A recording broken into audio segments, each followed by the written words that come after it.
Vivimos tanto para afuera que cuando imaginamos el final nos damos cuenta de que nunca vivimos como realmente querríamos. Pero te voy a contar la película de que nuestro cerebro no ha evolucionado durante todos estos años y por eso nos protege queriendo pertenecer a toda costa para no morir. No son cerebros más evolucionados. La respuesta está en nuestra historia, en nuestra infancia y en sus experiencias. Siempre volvemos ahí, ¿verdad? Y hablando solo de ti, ¿alguien validaba tu opinión aunque fuera diferente? ¿Te sentiste libre para pensar, elegir y decidir? Con lo bien que estás aquí, ¿qué pasa si fracasas? ¿Cómo vas a hacer esto a tu edad? ¿Qué pasa con la estabilidad económica? ¿Cuánto de tu vida la elegiste tú y cuánto lo elegiste del guión que te dieron? Hay personas que llevan tanto tiempo siendo lo que se espera de ellas que ya no saben quiénes son cuando nadie las mira. Cuando nadie ha pedido su opinión, la crítica se emite desde la sombra que busca apagar a los demás. No eres tan importante para nadie. La gente no está pendiente de ti como tú crees. Es tu ego egocéntrico quien te hace pensar así. Imagina que mañana cae un meteorito y se acaba todo.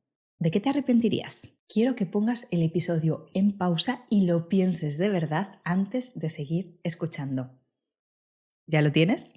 Hice esta pregunta a mi comunidad y me contestaron miles de personas. Y la realidad es que era una prueba, un experimento que quería hacer para comprobar si mis sospechas estaban bien encaminadas, si todo lo que había estado viendo en años de terapia tenía sentido o había sido una simple casualidad o mi propio condicionamiento. Y me encontré con 7 respuestas que se repetían sin cesar. Así que si mañana cayese un meteorito y se acabara todo, estos son los 7 arrepentimientos más comunes. No haberme querido, priorizado y cuidado más. No haber disfrutado de la vida. Haber trabajado demasiado. No haber sido fiel a mí misma por miedo al que dirán. No haber expresado mis sentimientos a mis seres queridos. No haber pasado más tiempo con mis seres queridos y haberle dado importancia a cosas o personas que no la tenían. Cada una de estas respuestas pasa por una conexión profunda con uno mismo. No hay cosas materiales, no hay logros, no hay ambiciones ni ningún otro foco puesto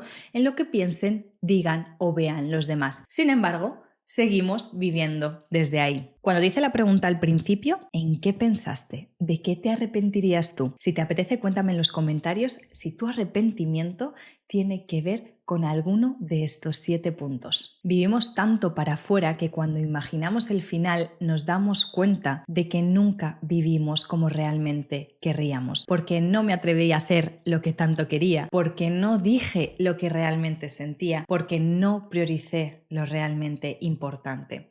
Así que hoy vamos a hablar de eso, de lo perdidos que vivimos dando importancia a cosas materiales, a esa imagen que queremos proyectar, a la opinión de los demás, dejando de priorizar lo que realmente importa. Soy María de Mondo, coach especializada en ego y amor propio y autora de los libros Yo Ego y La opinión de los demás está de más. En este espacio hablamos de todo aquello que nos hace vivir con más calma y autenticidad, porque el éxito en la vida es vivir en paz. Así que hoy vamos a ver 5 puntos importantes. ¿Por qué nos importa el que dirán y por qué a unos les afecta más que a otros? ¿Cómo está condicionando tu vida de forma que ni siquiera ves? ¿Qué necesitas saber sobre los haters y tu tribu? Y la verdad incómoda que te libera de la opinión de los demás, terminando con algunos pasos muy concretos para empezar a soltar todo aquello que no nos pertenece. Y haremos, como siempre, una sugerencia del ejercicio al final. Vamos a ello. Primer punto, ¿por qué nos importa tanto el que dirán y por qué a unas personas les importa y les afecta más que a otras? La realidad es que la importancia que le damos a la opinión de los demás se esconde en cada rincón, incluso en las cosas que parecen más insignificantes y más pequeñas. Por ejemplo, estás en el supermercado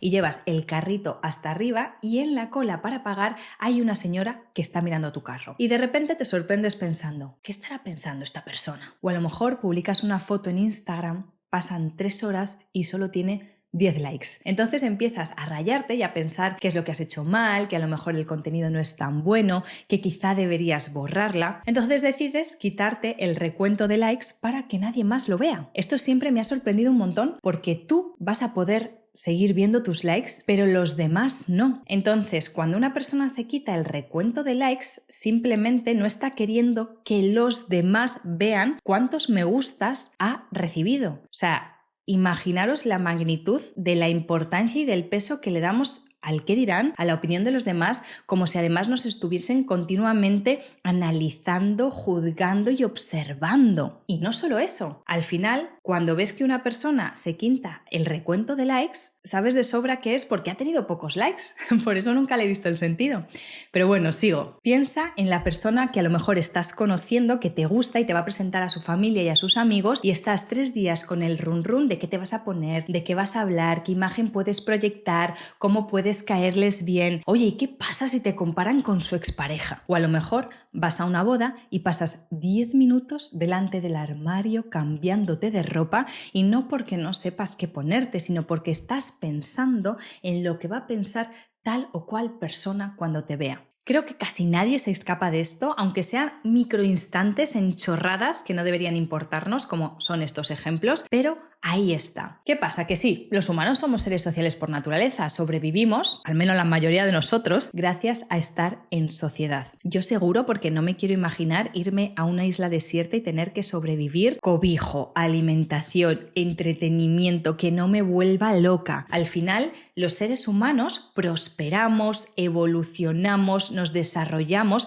gracias a estar en sociedad. Pero eso hace creer a nuestro ego que necesitamos pertenecer, que necesitamos encajar. Y el problema es que ya no vivimos en selvas o en terrenos áridos donde podemos ser atacados en cualquier momento por un gran depredador. Y nuestra supervivencia, alimento y refugio tampoco depende de caer bien a los demás. Así que no te voy a contar la película de que nuestro cerebro no ha evolucionado durante todos estos años y por eso nos protege queriendo pertenecer a toda costa para no morir. Y no te voy a contar esta película porque sencillamente no es igual para todas las personas. Hay muchas que se ahogan en el qué dirán, en aparentar, en gustar, en complacer, y muchas otras a las que les chupa un pie el 95% del tiempo. ¿Son seres superiores? Por supuesto que no, pero tienen una historia completamente diferente. No son cerebros más evolucionados. La respuesta está en nuestra historia, en nuestra infancia y en sus experiencias. Siempre volvemos ahí, ¿verdad? ¿Qué escuchabas en tu casa? ¿De qué hablaban tus padres? ¿A qué o a quién juzgaban? ¿Cómo se comportaban delante de los demás? ¿A qué le daban importancia? ¿Cómo les afectaba a ellos el que dirán? Y hablando solo de ti, ¿alguien validaba tu opinión aunque fuera diferente? ¿Te sentiste libre para pensar, elegir y decidir? ¿Te sentiste querido y aceptado tal y como eras aunque pensaras distinto? Las respuestas a este tipo de preguntas determinan el peso que le das al que dirán. Yo, por ejemplo, siempre me consideré una persona privilegiada por no importarme tanto la opinión del resto, pero cuando escribí mi libro La opinión de los demás está de más, me di cuenta de cómo se escondía sutilmente en el día a día. Por ejemplo, en el libro te cuento cómo había ido a una charla, a una conferencia que tenía que hacer y me iba a recoger un coche, un taxi, para llevarme al aeropuerto. Estaba en el hotel y el desayuno abría a las 7 y literalmente a las 7:05 iba a estar el taxi esperándome. Yo no hago esperar a la gente, soy una persona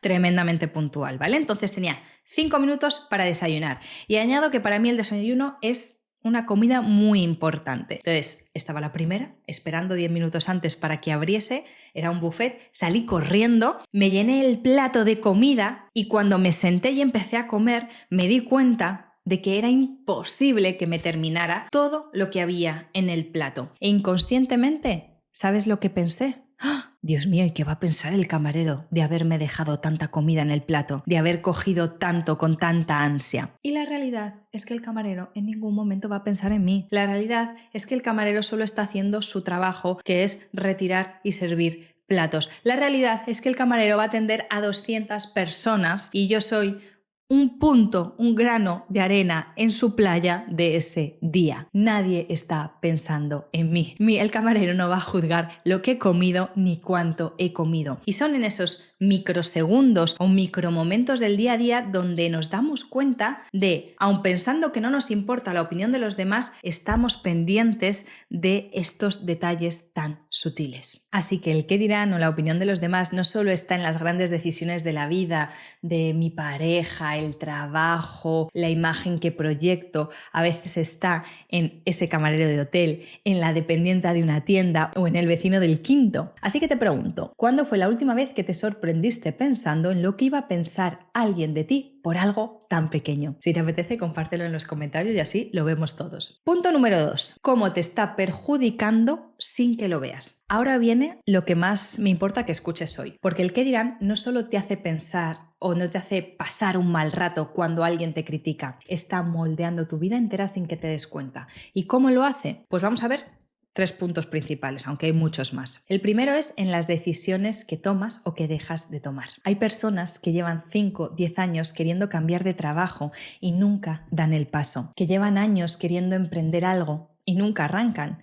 que saben que una relación no funciona pero no la dejan. Y no es por falta de valentía, es por miedo al que dirán. Con lo bien que estás aquí, ¿qué pasa si fracasas? ¿Cómo vas a hacer esto a tu edad? ¿Qué pasa con la estabilidad económica? Esas frases que vienen de fuera acaban viviendo dentro de ti y toman decisiones por ti. El segundo punto es en la vida que vives pero que no elegiste, porque hay una pregunta que me parece de las más importantes que te puedes hacer. ¿Cuánto de tu vida la elegiste tú y cuánto lo elegiste del guión que te dieron? Ya sabes de qué guión hablo, lo hemos hablado muchas veces, de estudiar algo con salidas, de encontrar un buen trabajo, formar una familia, comprar una casa, ser responsable. Y no digo que esto sea malo, yo mismo cumplo esta checklist que he creado como a mi medida, con ciertos cambios y a mi manera, pero digo que hay personas que lo han seguido paso a paso sin preguntarse nunca si era lo que ellas querían de verdad. Y un día llegan a los 40, llegan a los 50 y se preguntan, oye, ¿esto es todo? Te cuento, por ejemplo, el caso de Sandra, que es uno de los ejemplos que cuento en mi libro. Sandra tenía 29 años y llevaba meses frustrada en un trabajo como asesora. Cuando le pregunté qué haría si tuviese una varita mágica, la respuesta llegó de forma inmediata. Daría clases de meditación y mindfulness, porque era lo que a ella más le llenaba, lo que más estudiaba, lo que más disfrutaba. Pero no se lo había ni planteado en serio, porque para su familia eso es de personas místicas, no tiene futuro, se va a morir de hambre. Y Sandra, sin darse cuenta, había integrado esa creencia como si fuera suya. Así que seguía atrapada en un trabajo que la ahogaba lentamente. Y esto es lo que hace el que dirán cuando se instala dentro de ti y se convierte en nuestro propio pensamiento, porque adquieres esas creencias como tuyas y hace que ni siquiera te lo plantees. Y el tercer punto es en quién eres, porque el coste más grande no está tanto en las decisiones, está en tu identidad. Hay personas que llevan tanto tiempo siendo lo que se espera de ellas que ya no saben quiénes son cuando nadie las mira, que les gusta de verdad, que piensan de verdad, que quieren de verdad. Han borrado tanto de sí mismas para poder encajar que lo que queda es como una versión editada, recortadita y validada para esa aprobación de los demás. Y lo peor es que esa versión editada nunca es suficiente, porque no puedes gustar a todo el mundo. Y si lo intentas, lo único que consigues es perderte a ti. Así que te pregunto, ¿hay algo que no has hecho o que has editado de ti por miedo al que dirán? Vamos con la tercera parte de este episodio, que son los haters y la tribu, esa diferencia que lo cambia todo. Todos sabemos lo que son los haters. Un hater puede significar odiador, personas que están todo el día o con mucha frecuencia criticando y juzgando negativamente, pero un hater normalmente no te conoce, a un hater normalmente no le has pedido tu opinión y sin embargo emite un juicio, un veredicto con una seguridad pasmosa sobre lo que piensas, dices o haces y también sobre tus gustos o tu apariencia. Pueden comentar cualquier cosa porque su ego inseguro necesita proyectar que son importantes. Por eso, la crítica del hater no habla de ti, habla de él y por eso no hay nada que defender, nada que explicar y nada que justificar a estas personas. Por favor, no pierdas ni un segundo de tu valioso tiempo hablando o contestando a un hater. Y ahora te hago una pregunta muy importante también. ¿Alguna vez has visto a una persona feliz criticando a los demás? Porque los haters tienen 7 características comunes que te voy a contar ahora y que te desarrollo en la opinión de los demás está de más y quiero que escuches con mucha atención. La primera es la inseguridad. Las críticas frecuentes nacen de sus propias inseguridades y baja autoestima. Quien no se siente a gusto consigo mismo tiende a proyectar esa insatisfacción hacia los demás. La segunda es la proyección. Esto es un mecanismo de defensa por el cual las personas atribuyen a otros características, pensamientos o sentimientos que en realidad residen en ellos mismos. La tercera es la sombra. Cuando nadie ha pedido su opinión, la crítica se emite desde la sombra que busca apagar a los demás. Debido a estas inseguridades y frustraciones, esa persona siente un deseo subyacente de posicionarse por encima del otro para sentirse un poquito mejor consigo mismo. La cuarta es el anonimato, la cobardía y la disociación. La era digital ha contribuido a la expansión masiva de las críticas anónimas, permitiendo a las personas esconderse detrás de una pantallita sin tener que asumir las consecuencias directas. La quinta es la falta de empatía. Las personas inseguras suelen ser tremendamente egocéntricas, estando más pendientes de sí que de los demás. Creen que opinar es más importante que las consecuencias o que el impacto que pueda producir en el otro y sienten una necesidad imperiosa de dar y recibir atención. La sexta es la frustración. La insatisfacción personal hace que la apatía y la negatividad sean la fuerza principal sobre la que sostenerse. En lugar de reconocer y hacerse cargo de sus frustraciones, externalizan su tristeza o rabia a través de la crítica. Y la séptima es el miedo. La crítica y el odio son expresiones del miedo. Miedo a lo desconocido, a la diferencia, al cambio y a la insignificancia. En el miedo yacen todas las inseguridades y límites personales que no siempre